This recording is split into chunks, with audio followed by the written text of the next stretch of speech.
Swayam Prabha. Digital India. Educated India.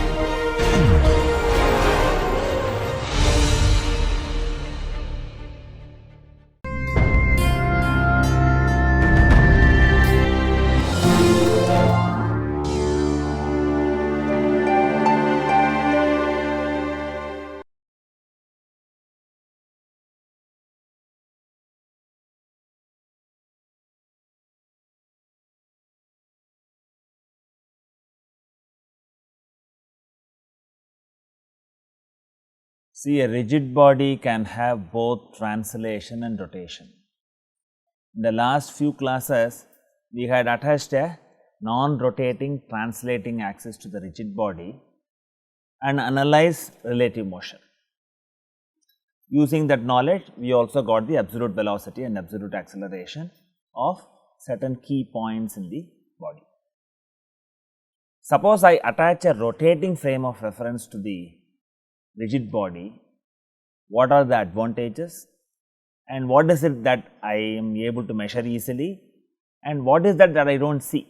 This is needed for you to solve another class of problems where rotating axis will be a natural choice for you to do the relative motion analysis. At the start of the course, we have looked at this cyclone, and this is in the northern hemisphere, and you find that this is rotating in anti-clockwise direction. Okay. And we saw the southern hemisphere, this is rotating in clockwise direction. See, for many problems of day to day importance, we have just considered earth as a frame of reference. We felt everything is quite alright with the earth, fine. We were not really considering whether the earth is rotating or not. But when you observe some of these phenomena, unless you recognize that earth is rotating, it may be rotating slow, but it matters in certain understanding of these phenomena. So, there is a need for using a rotating frame of reference in certain applications. And just observe this and also make a neat sketch. What I have is, I have a particle having a motion like this, and by some means, if you know what is the description of this motion, then I can use polar or intrinsic coordinates to evaluate the dynamical quantities. The question is, are you in a position to get an expression, and in this case it is possible because this is developed by us and the particle is experiencing a spiral, it moves spirally and the equation is given as r equal to r naught e power n theta. So, I have the motion described, and once the motion is described, I can use polar or intrinsic coordinates. See, in the case of statics, I said when I show you a load, I have always asked you to visualize how the load could have been applied. Because in a practical problem, you see only load application in a practical sense, which you have to model it for you to solve the problem. And you also learn better engineering if you visualize how the load has been applied. It is easy to say that the particle is given a spiral motion, but how do you give this motion? You must also have a via media to do that, is it not? And if you visualize that, that makes you a better engineer and you appreciate problems in dynamics better. And look at the second animation. What do you see here? Here I see the particle is moving in a spiral. Observe this closely. There are two things that you can observe. The first thing is the disc is rotating, that is visible, because you are not sitting on the disc and observing what is happening to the particle.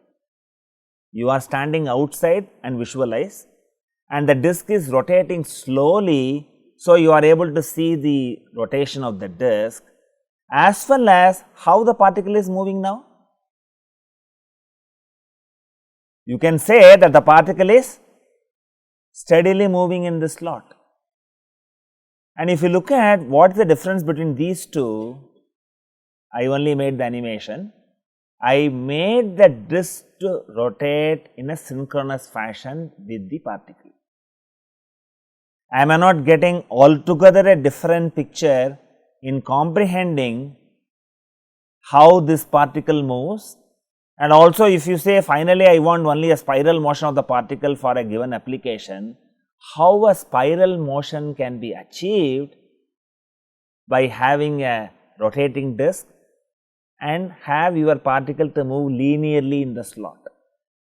Is the idea clear? So, in many engineering application, what you will find is only an appropriate mechanism is given in which certain relative motions are easily comprehensible. Many of the problems that come in engineering, they are like that. Okay, we will also see one example a short while later. And in this case, suppose I have not given this motion as spiral, I have started with this, then you would say that I have a disc is rotating and a particle is moving in the slot steadily. That is what you have here. Disc rotates, the particle moves in the slot steadily. So, this is what it says. The path is not clearly specified. Suppose I have given only this problem without this picture. Only an appropriate mechanism is given in which certain relative motions are easily comprehensible, then use of rotating frame of reference is recommended. See, mind you, I am looking at this as an external observer from the top. I am not rotating with the disc. Suppose I rotate with the disc, what is it that I would observe? I would observe only the particle is moving in the slot steadily. I would not sense that I am rotating with the disc. It is a subtle point. And this is what happened. People were looking at cosmological happenings around the earth and they were sitting on a rotating frame of reference. So, rotating frame of reference becomes so important for you to comprehend, for you to analyze another class of problems. So, look at this. The only difference between the two animations is, here the particle is having its path. The particle has again a similar path in this animation also. But what I have done is, I have made this disc to rotate synchronously with the particle. That is the only difference. If you look at, suppose I have a light emitting mechanism to the particle and I have a photographic film, and then I find out exposure of this light and find out what is the path. In both the cases, the particle would have only spiral motion, fine. So, on the other hand, if I have to get spiral motion, I simply have a disc to rotate and make the particle to move. Both are achievable. I can make the particle to move linearly in many fashion. I can have a screw thread and then it moves over it. So, physically it is achievable, okay, it is physically achievable. And look at another example. You know, there are many theme parks are coming up and you have to be very careful before you select the theme park. See that it is well maintained, fine, and then he has used new equipment, not imported equipment which they discarded abroad and then they are setting up a park. And in all this you have nice joy rides, okay. So, only the rotation of the main arm is shown, and what is given in the problem? This cabin is rotating about itself in addition to the main arm rotating. So, in a problem like this, I know only the relative motions easily. I know what is the speed of the motor that I have given it to the cockpit here, and that is fitted to this arm and this arm is rotated, and people devise many such variations to give you sort of happiness, okay. But from an engineering perspective, if you are designing a theme park ride, you are expected to calculate the accelerations a person who would experience when he sits in the cockpit and moves through it. It cannot exceed certain recommended levels given by organizations which do research on human safety. So, if I have to do that, I necessarily need a rotating frame of reference for me to start with and do the analysis. So, there is a class of problem that requires use of a rotating frame of reference. And what are the usual forms? I have given fixed axis like this. The simplest one is I have a rotating axis whose origin coincides with this. It makes your life very, very simple. The origins are coincident. So, the mathematics becomes lot more simpler. And I would like you to make a sketch. Please keep a note of it. And I have another possibility. I can have the axis collinear. I have them collinear, and I can have any rotation. I can have a clockwise rotation, I can have anti-clockwise rotation, I can also have the speed of rotation changed. That is why I have given all these possibilities, because normally you get a mental block. We solve only a few problems. Whatever we have done in this problem is what you anticipate. In order to remove that mental block, what I am trying to bring out is, here the axes are collinear. The axis can have a clockwise rotation, anti-clockwise rotation, as well as the speed can differ. It can also have acceleration, all that is possible. Then I have another possibility. I have these axes are parallel, and the most general one is what you have here. I have this axis is oriented at some angle to start with. And if I develop the equations for this, all the other things are easy for you to do, fine. And what I have is, I have the position vector. I have always used the position vector in green color, and I have also followed a discipline in labeling this fixed axis and rotating axis. Rotating axis is in pink color, and the stationary axis is a family of blue. I have used different types of blue later, but it is a family of blue. So, you can easily identify which is the fixed axis of reference and which is the rotating frame of reference.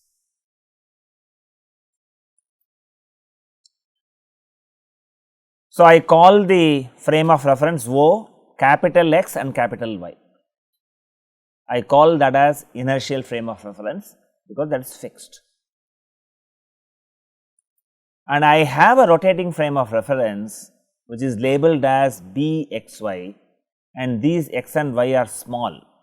Okay. These are capitals and these are small. To emphasize that this is a rotating axis, I have shown that this is rotating. The origin of this rotating axis is labeled as capital B, and whatever the point that I have on the object, I put it as A, and I view this point from the rotating frame of reference by the position vector here.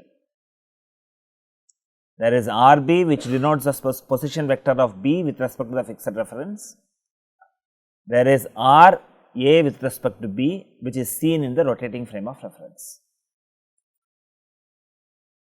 And once I have a rotating frame of reference, I have to be cautious that the unit vectors are not going to remain same, they will change. To start with, I put this as Ex and Ey, and later on, to make our life simple in writing, I would simply replace it by small I and j. Do not confuse this with Cartesian coordinates I and j. You have to be very clear of that. I use the symbol mainly because it is convenient for us to handle, because we are going to handle it repeatedly. With the explicit understanding, this is for a rotating frame of reference, and you would attach that it will have I dot and j dot. You should not jump onto Cartesian coordinates and say I dot is 0 and j dot is 0, do not get confused. This is to write your equations faster and easier to print books with that. Okay. So, this rotating axis can have a angular velocity as well as angular acceleration. We are not putting any restriction on it. In some problems, you may have only angular velocity. In some problems, you will have both angular velocity and angular acceleration. We are not putting any restriction. We are only going to view with a rotating frame of reference.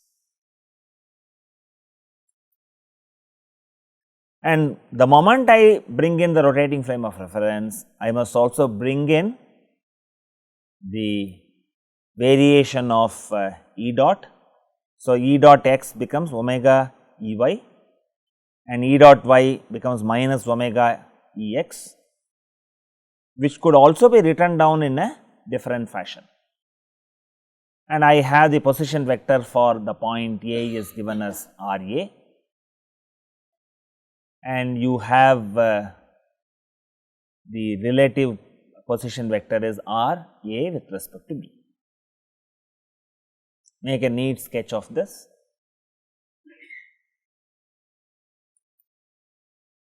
I have an expression R A equal to R B plus R A with respect to B.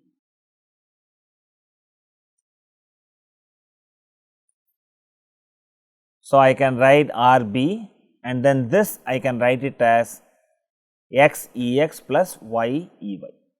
So, when I differentiate, I would recognize E x dot will be there, E y dot will be there, but later on I would simply replace it by I and j for convenience, because it is again nomenclature which we use. In this chapter we will use it like this. So, in the context you interpret I and j differently.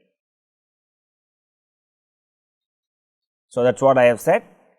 So, when I go for this axis where I have used capital X and capital Y, I would use capital I and capital J as the unit vectors. When I use small x and small y for the rotating axis, for convenience we simply put it as I and j. Understand the word convenience. Every time I have to write E suffix x and then put a dot, all that takes time, and it is also very difficult to compose books with that, fine.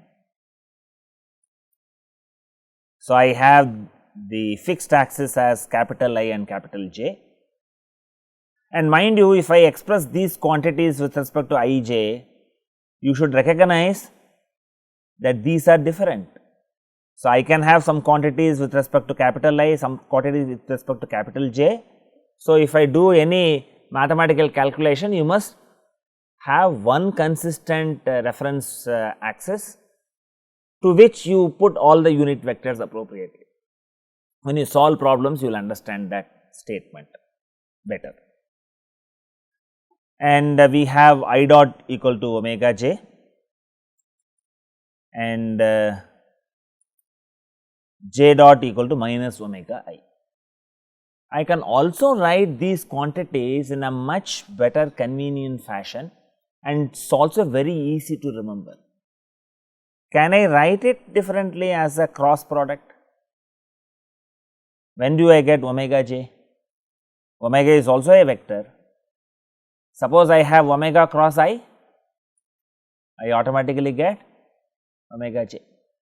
Omega is the magnitude here, but when I use it as a vectorial quantity, I can put cross product. Omega cross I is nothing but omega j. So, I use this for all my mathematical simplification later. So, put this axis and recognize that these are the vectorial quantities. So, I have put the vector cross product, and then I dot is simply omega cross I and j dot is omega cross j, with an explicit understanding that we are in the chapter on rotating frame of reference. We would interpret I and j as unit vectors of the rotating frame for convenience.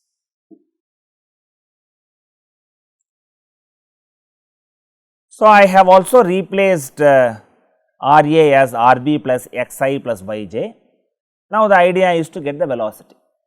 Let me differentiate this and get the velocity. See, now mathematics is very well developed. So, when you follow the mathematics route, you will never make a mistake. But if you look at the development of these part of mechanics, people made observations in those days. So, based on observation, they developed the mathematics. They did not have mathematics to assist them. So, there was lot of discussion on what a person would observe when you sit in a rotating frame of reference. There were a lot of debates on that. So, we will also go through that from that perspective and see whether we could understand the concepts better. And you can write this straightforward. I have this RB dot plus XI dot plus YJ dot and X dot I plus Y dot J. And there are also multiple symbols people use to refer these quantities.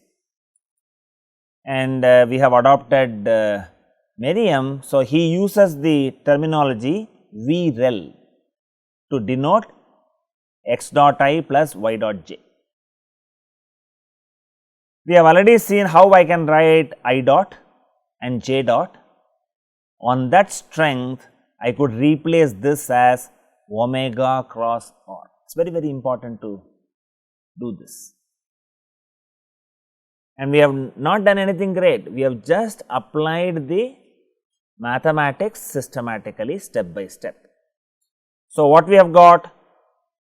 Suppose I sit in a rotating frame of reference and I know what is the angular velocity of that rotating frame of reference. If I observe the point A, I can write the velocity of A with respect to the fixed frame of reference as absolute velocity of B plus omega cross R plus VREL. And what is this VREL? How can we measure this VREL? Another interpretation to this is the velocity with respect to the frame of reference xy, and what you actually call as VREL is what is the velocity a person who is sitting on the rotating frame would observe. That is a better terminology. Is the idea clear? Please write this expression. It is not given in Merriam, but you should write this, and if you see some other books, they use this kind of symbolism. There are multiple symbolism you have in this context, and you have to understand it, what is best for you. So, what I have is this component of velocity is what one would observe if you are sitting in a rotating frame of reference. See, in this development, I have not really brought in a rigid body. I have just said I have a particle A which is moving in space, and then I view that from another particle B, which is where I have put a rotating frame of reference.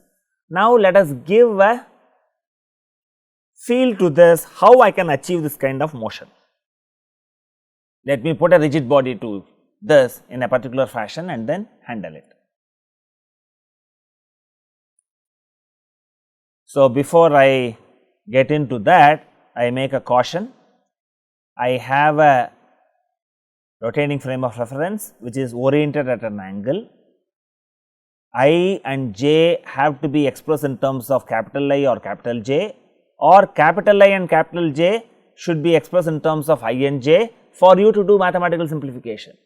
Do not rush to solve a problem, fine.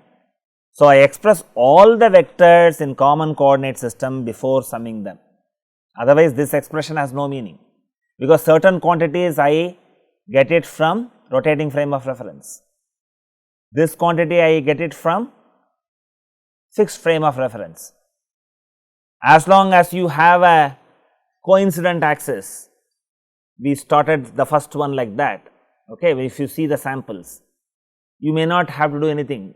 Even when the axes are parallel or even when the axes are collinear, you have no problem. Only when they are inclined like this, In some problems you may require this also. In those problems you have to be careful in doing the mathematics, be sensitive to that.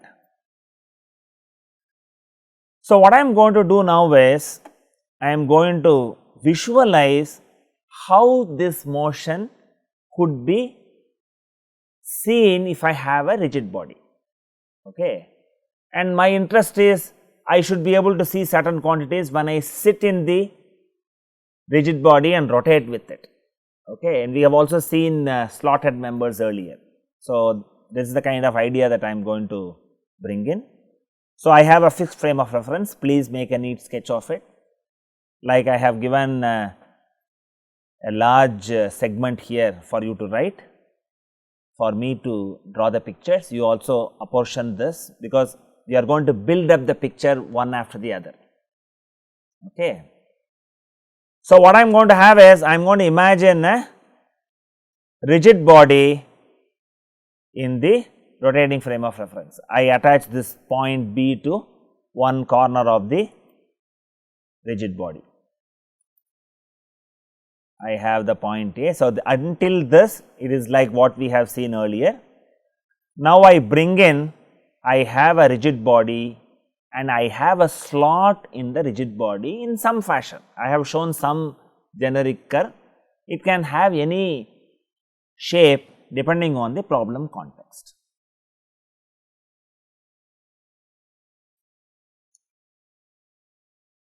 I am trying to give a life to this, how this motion could be achieved in practice. Like in statics, I said, visualize how the loading has been applied. If you say there is a concentrated moment acting, I need to attach an arm and then put a couple force system. Similar to that, I have a particle A moving like this, particle B moving like this, I give a life to this for clarity.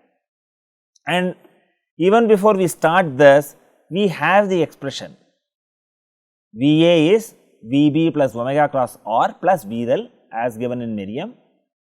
From another perspective, it is velocity with respect to xy. Because this is a fixed frame of reference, this is your absolute velocity, and I have this VB as absolute velocity of B with respect to this. See, in your non-rotating frame of reference, that is, you have non-rotating translating axis. If I say VA, I have VB plus VA with respect to B, fine. That VA with respect to B now has two components, omega cross R plus VA xy. Is the idea clear? This is what I am going to explain it from different perspectives. Certain perspectives, it will be clear for some students, other perspective will be clearer for a larger class of students. Okay. Let us see what it is. Now, I have this point located at a distance S, and we know very well that this is rotating with respect with an angular velocity omega. And mind you, we have also learnt the concept of coincident points. It is a fictitious point, the point is not existent, okay. But we imagine on this slot a point P which is identical to point A at this point in time.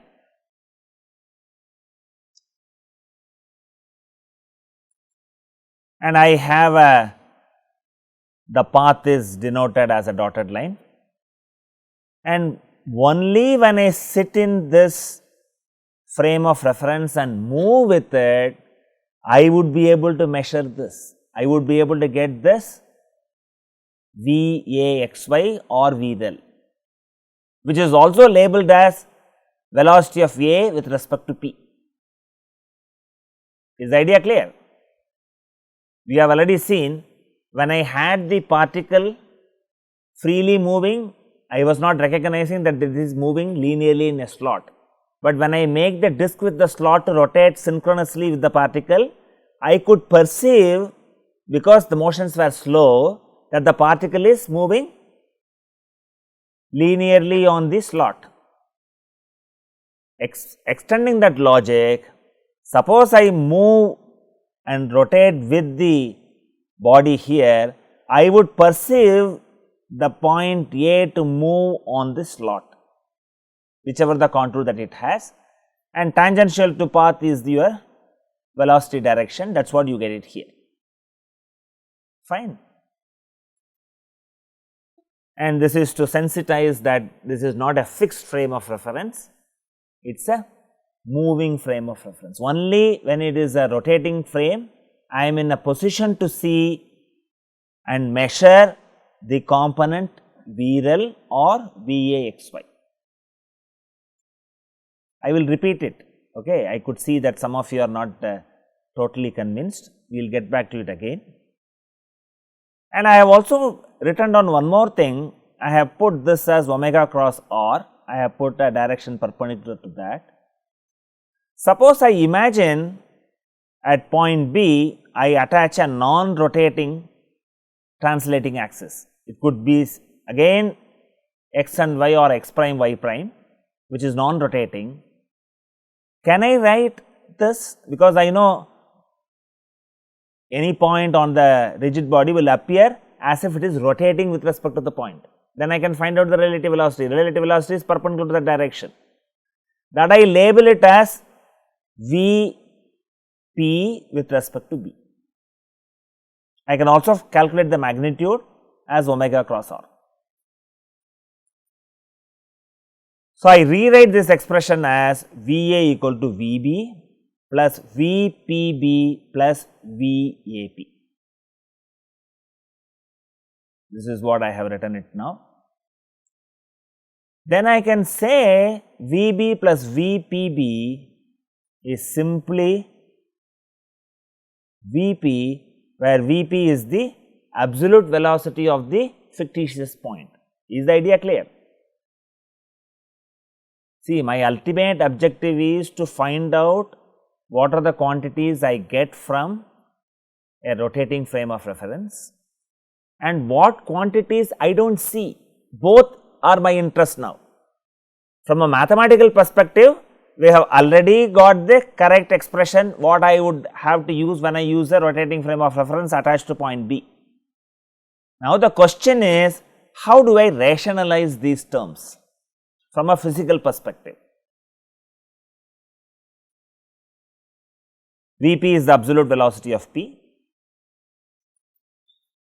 and we have looked at this velocity of Pb plus Vap, fine, and then I can write this as Va equal to Vb plus Va with respect to B, which is what I started with. I have an expression for velocity here. If I have an expression from a non-rotating translating axis, I would only have Va equal to Vb plus Va with respect to B. And what is that Va with respect to B is nothing but omega cross r plus Va xy.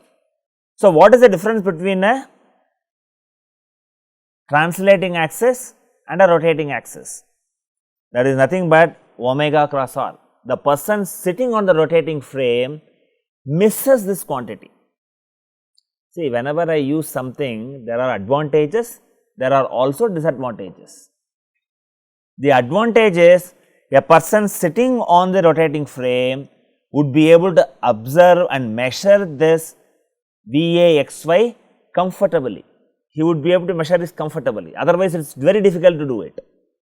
On the other hand, because he is rotating with the object, he does not recognize this.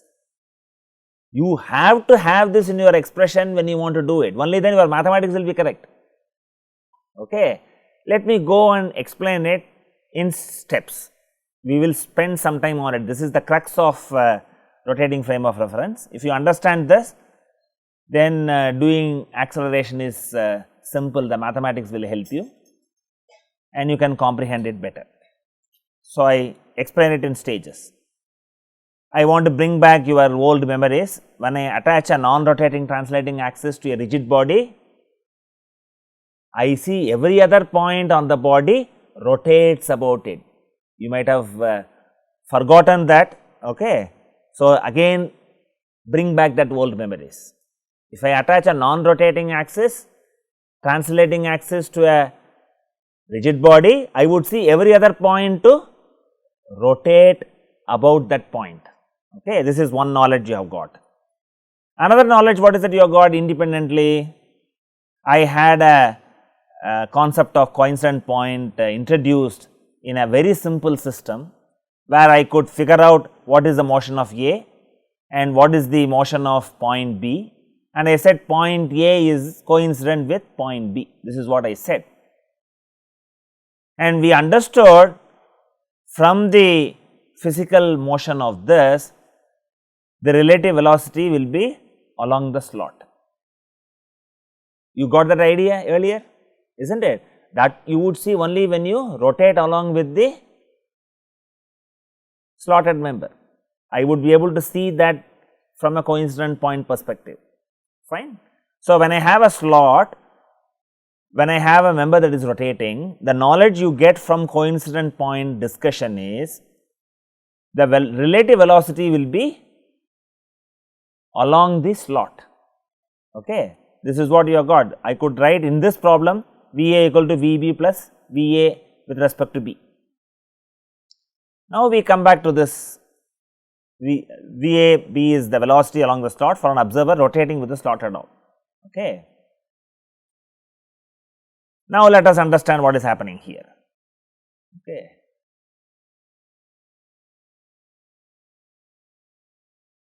Now, let us see what I am going to look at. This is I am going to look at the fictitious point P.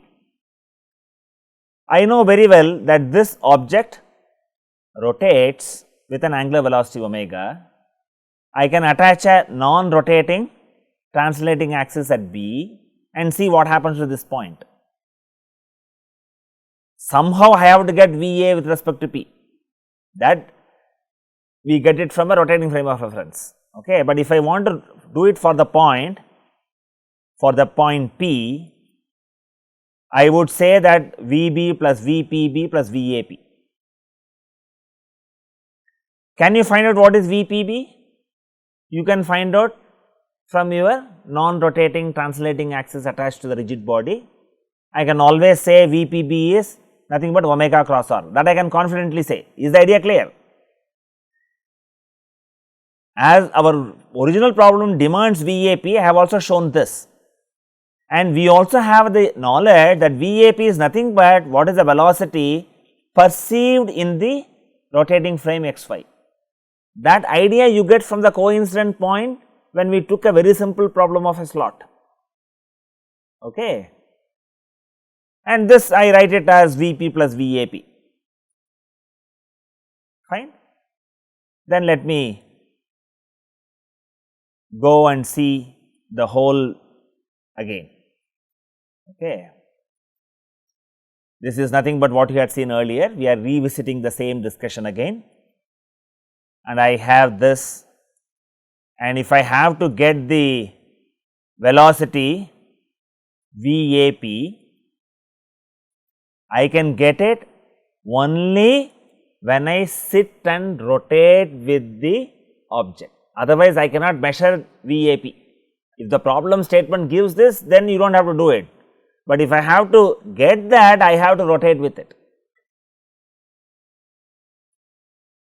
But this I can visualize from a non-rotating axis attached to it. So, what we are trying to give is a physical meaning to an expression like this, which we got without any difficulty by applying the mathematics systematically.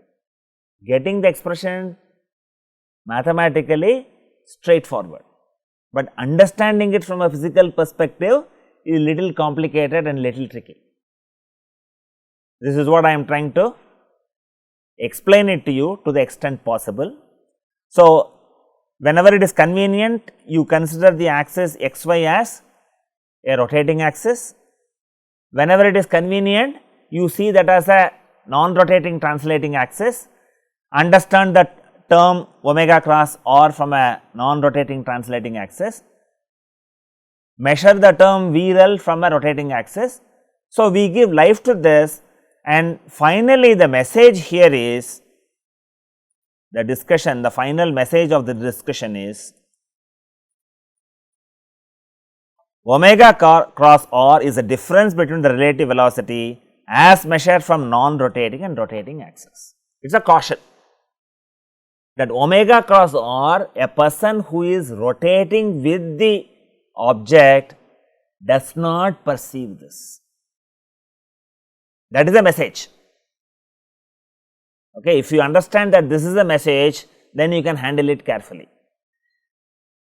How do I comprehend what we discussed for the slotted member? When I take coincident point, what is the distance between point A and point P? When you say coincident, what is the value of r? That is 0. So, when I have omega cross r plus that, this becomes 0 and you see only the relative velocity. Is the idea clear? Okay. And this can be generalized. Okay. This result can be generalized. And before we go into that, we would also label this in a convenient fashion. Please write down step by step. I am going to label them. VA is the absolute velocity of A, and VB is the absolute velocity of origin of rotating frame. See, in this context, I have labeled it as B. In some other problem, it is labeled with some other symbol D or E or F. You should know how to apply it. So, this is nothing but coordinate velocity. Okay, VB is nothing but absolute velocity of origin of rotating frame. So, it is a better way of remembering the terms in this expression. And what is omega?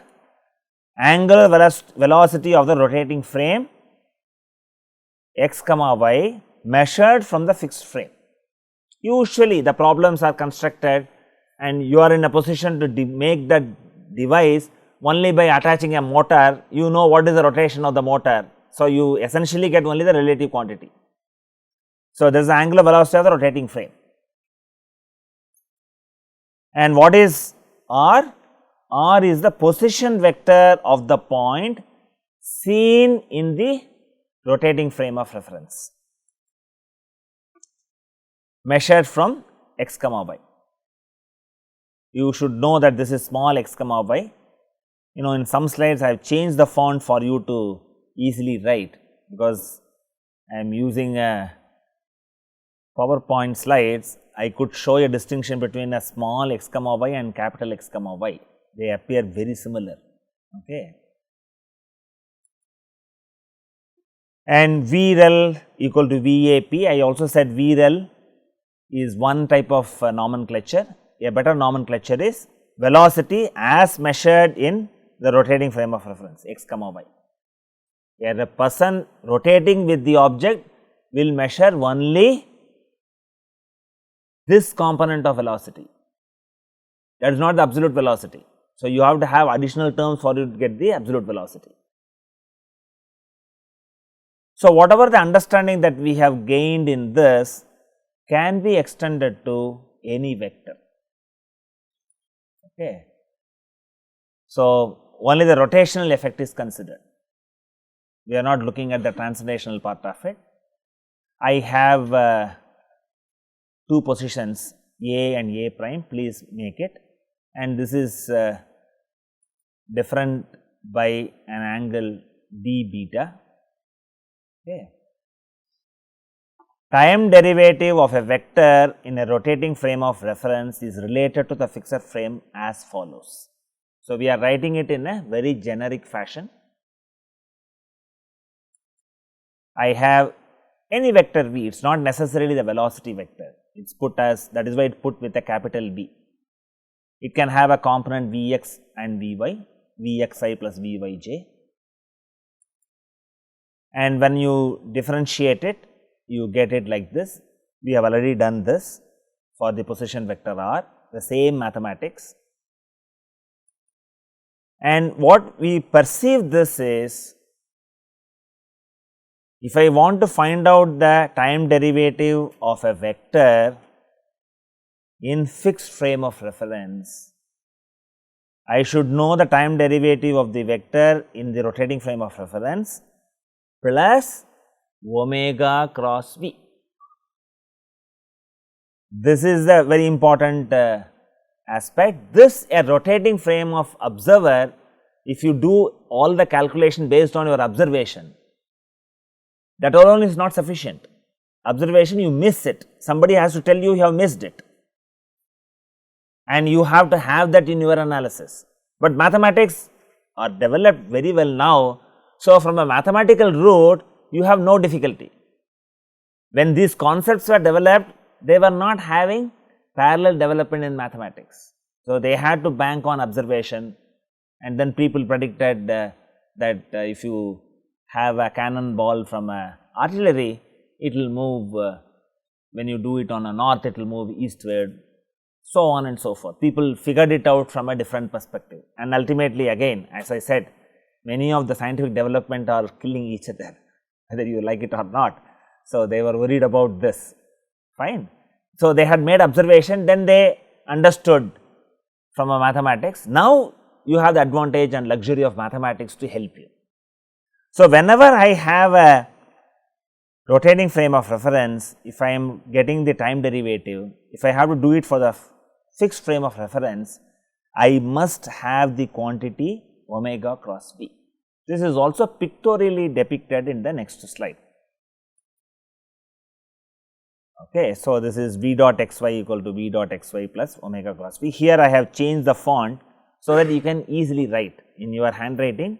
You can write this kind of a font. This for clarity I have written it like this, but in all the other slides I have put only the Arial font. So, let us look at what happens when a small movement takes place, d beta. I have this as an expression. When I graphically represent, I should recognize that this is rotating with an angular velocity omega. I denote this position as theta. So, omega is theta dot, and I have at this instant of time, see the vector in space is in space, there is no difficulty at all. I have a vector in space, I view it from different axes, then I have all this mathematical requirement. What happens to the vector can be perceived from different frames. Okay, when I do it from a fixed frame, I get the final expression. That is what we will use it for our later computations. So, I have this with respect to the rotating frame of reference. Suppose this is at an angle beta, and in a small interval of time, this has moved by a distance d beta, and the point has moved from A to A prime. I have given a kinematical representation for this. So, the vector magnitude changes as well as direction changes. Is the idea clear? Fine. So, what is the change in the magnitude? I have a small change in the magnitude.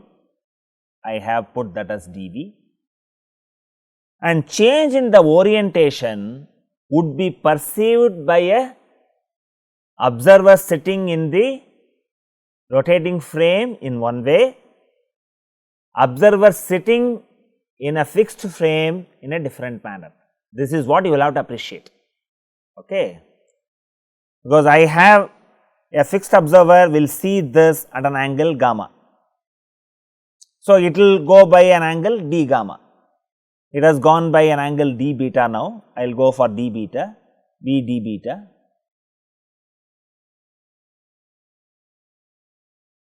And I have this. This is what the observer sitting in the rotating frame will observe as the change dV by dV xy. He has a component as a function of as a magnitude variation, as a orientation variation. In addition to this, a person sitting here would also see v d theta, and the final quantity that this person will observe is dv xy. So, this is the v prime. So, the take today is, if I have a time derivative with respect to a fixed frame of reference is equal to time derivative in rotating frame of reference plus omega cross v. In fact, we would exploit this when we want to derive the acceleration terms. And when you do that, without any difficulty, you will also get the Coriolis component of acceleration. No difficulty at all. But to understand it from a physical perspective, it took generations for people to do it. Okay. So, in this class, we have said that a rigid body has a translation as well as a rotation. In the previous chapters, we have looked at, if I attach a non-rotating translating axis, what do you perceive? Suppose I attach a rotating axis to a rigid body, what is that you perceive and what is that you do not perceive? Both are necessary, so that you can have a proper mathematics. And in a class of problems, use of rotating frame of reference is very elegant to solve. Thank you.